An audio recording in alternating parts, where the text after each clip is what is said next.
Assalamualaikum warahmatullahi wabarakatuh.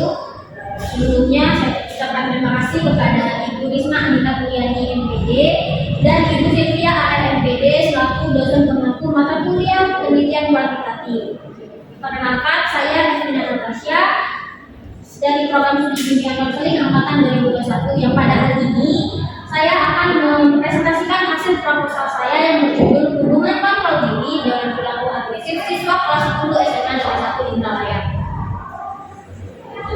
Adapun hal yang melatar belakangi judul tersebut adalah karena persoalan pendidikan yang menjadi salah satu hal terpenting dalam kehidupan manusia yang bahkan telah tertuang di dalam Undang-Undang Nomor 20 Tahun 2003 tentang pendidikan baik itu pendidikan formal, informal, dan non formal. Nah, pada usia remaja, tugas-tugas perkembangannya semakin meningkat. Salah satu tugas perkembangan yang sangat penting yaitu perkembangan emosi dan moral. Yang dalam hal ini, peneliti mengaitkan perkembangan tersebut dengan kontrol diri dan perilaku agresif pada diri remaja. Remaja kerap kali berperilaku melanggar aturan, tidak dapat mengontrol diri dan sikap. Mereka terkadang tidak terkendali di saat sedang menikmati masa remajanya. Bahkan saat berada di masa remaja, mereka sesekali bersikap melampaui batas dan cenderungnya berperilaku agresif. Nah, peneliti Gufran dan Risnawati dalam masalah 2019 mengartikan bahwa kontrol diri ini sebagai kemampuan untuk menyusun, membimbing, mengatur, dan mengarahkan bentuk perilaku yang membawa individu ke arah konsekuensi yang lebih positif. Artinya, dalam kontrol diri, remaja mampu terhindar dari perilaku yang agresif. Rumusan masalah yang saya ambil yang pertama mengenai bagaimana gambaran kontrol diri pada siswa SMA Negeri 1 Indralaya dan bagaimana juga gambaran perilaku agresif pada siswa SMA Negeri 1 Indralaya, yang kemudian saya akan mencari bagaimana hubungan kontrol diri dengan perilaku agresif siswa di SMA Negeri 1 Indralaya. Tujuan dari penelitian ini adalah untuk mengetahui gambaran kontrol diri serta perilaku agresif pada siswa SMA Negeri 1 Indralaya dan untuk mengetahui hubungan kontrol diri dengan perilaku agresif siswa di SMA Negeri 1 Indralaya. Manfaat dari penelitian ini saya menulis ada dua, yaitu secara teoritis dan praktis. Untuk secara teoritisnya, yaitu hasil penelitian ini diharapkan dapat digunakan untuk membantu perkembangan ilmu di bidang bimbingan dan konseling, menambah pengetahuan dan wawasan yang berkaitan dengan kontrol diri serta perilaku agresif. Lalu untuk manfaat praktisnya, yang pertama itu bagi sekolah, diharapkan hasil penelitian ini dapat menjadi bahan pertimbangan untuk mencegah mengatasi permasalahan-permasalahan yang berkaitan dengan perilaku agresif pada siswa. Melalui penelitian ini juga diharapkan siswa mampu mengontrol dirinya agar tidak berperilaku agresif. Yang kedua, bagi guru BK atau bimbingan dan konseling, diharapkan hasil penelitian ini dapat dijadikan acuan oleh guru BK untuk membuat program layanan yang tepat terhadap masalah perilaku agresif pada siswa. Yang ketiga, yaitu bagi siswa untuk mendapatkan informasi serta pengetahuan tentang hubungan kontrol diri dengan perilaku agresif. Dan yang terakhir itu bagi peneliti selanjutnya, diharapkan penelitian ini dapat digunakan sebagai bahan masukan dan juga perbandingan untuk penelitian berikutnya, khususnya mengenai hubungan kontrol diri dengan kecenderungan perilaku agresif. Adapun jenjang pustaka pada proposal saya itu terdiri dari kontrol diri, perilaku agresif, dan hubungan antara kontrol diri dengan perilaku agresif. Pada poin kontrol diri itu, subpoin yang pertama ada definisi kontrol diri, pada subpoin kedua jenis kualitas kontrol diri, pada poin ketiga aspek-aspek kontrol diri, dan pada poin keempat itu faktor yang mempengaruhi kontrol diri. Lalu untuk poin perilaku agresif, poin pertamanya itu ada definisi perilaku agresif, yang kedua karakteristik perilaku agresif, yang ketiga bentuk-bentuk perilaku agresif, yang keempat faktor-faktor penyebab perilaku agresif, dan yang kelima adalah dampak perilaku agresif.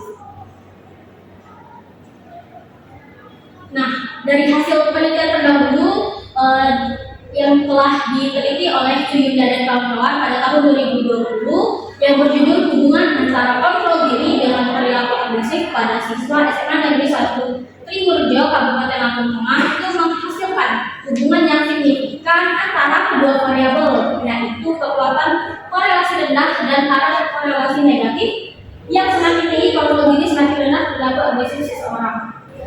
Lalu untuk penelitian terdahulu yang kedua yang saya temukan yaitu hubungan antara kontrol diri dan perilaku agresif pada siswa SMA Pembangunan Kota Bukit Tinggi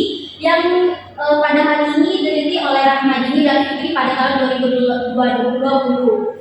Mereka juga setelah meneliti menghasilkan hubungan yang negatif yang signifikan, yaitu menunjukkan bahwa semakin tinggi kontrol diri maka semakin rendah perilaku agresif pada siswa SMA. Dan sebaliknya, semakin tinggi perilaku agresif dan sebaliknya semakin rendah kontrol diri maka semakin tinggi perilaku agresif pada siswa SMA. Nah, dari penelitian terdahulu yang telah saya temukan dan studi pendahuluan yang telah saya lakukan berdasarkan hasil wawancara dan hasil observasi di SMA Negeri 1 Indralaya, diketahui bahwa banyak sekali siswa kelas 10 yang masih belum bisa mengontrol diri terhadap emosi, sikap, dan tingkah laku, terutama perilaku agresif.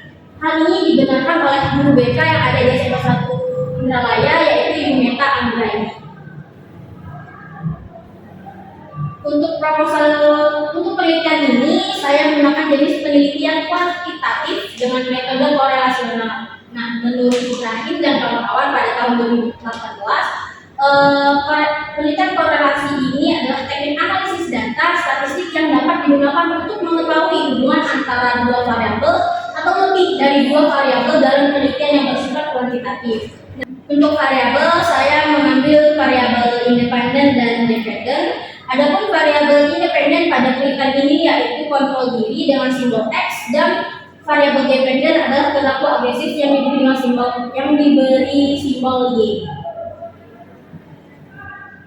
Adapun definisi operasional pada penelitian ini dua, yaitu kontrol diri dan perilaku agresif.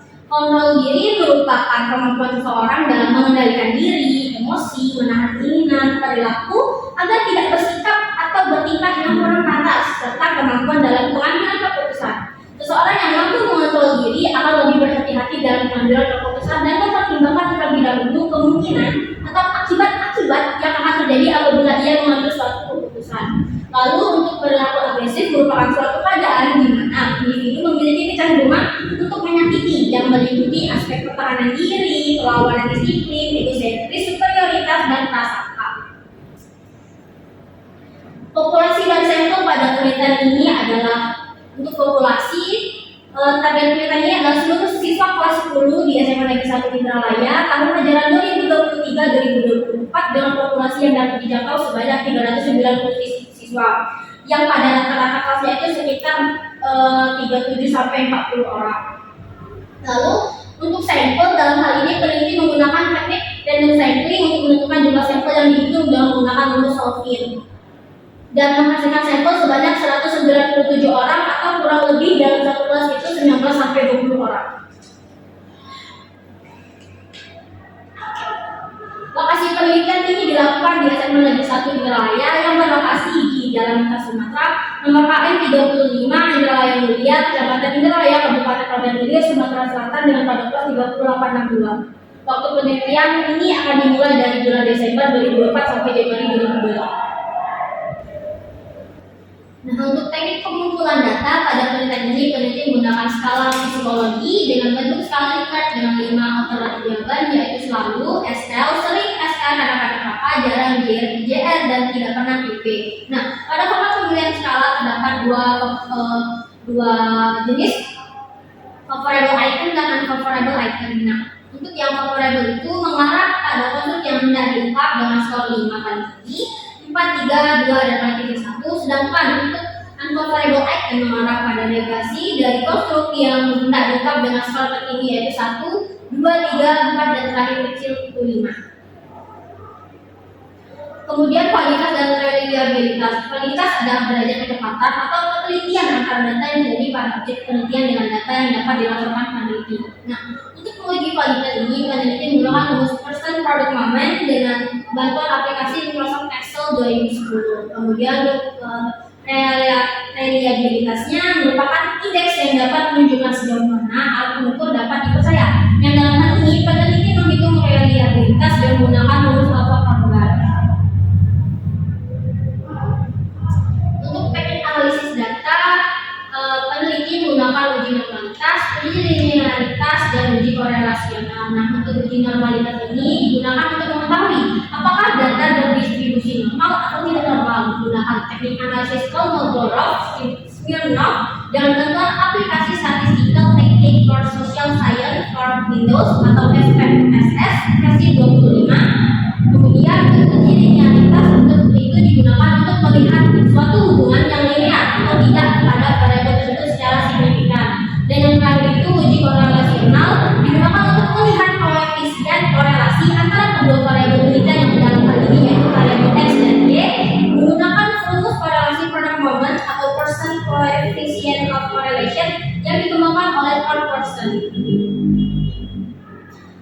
Baiklah, mungkin itu saja yang dapat saya sampaikan pada kesempatan hari ini. Apabila ada salah kata saya mohon maaf. Saya akhiri. Wassalamualaikum warahmatullahi wabarakatuh.